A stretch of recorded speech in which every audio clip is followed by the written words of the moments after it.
The website that you can see here, the design and layout that we did was one that was clean and open. It used some of the traditional colors, and we also wanted to brand it with a lot of the interactivity with new technology, since the governor does have a background in that.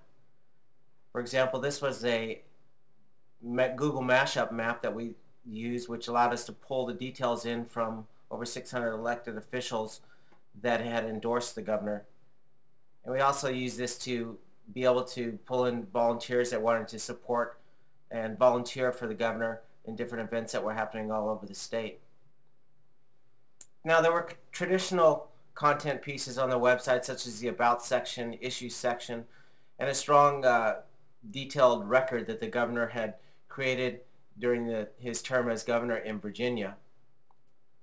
We also had a couple components that allowed us to do oppositional tactics to our opponent without the candidate himself getting involved. And this included a fact check and a site called WarnerWire.com that not only pulled in news sources from traditional media, but also from the blogs, and helped us to push out our message to those that were allied with us.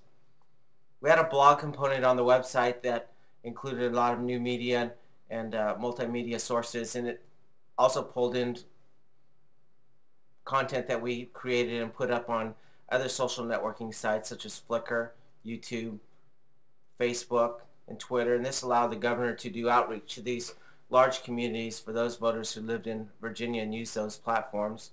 For fundraising, we partnered with Act Blue in order to raise funds in a transparent way that engaged the community of supporters of Mark Warner.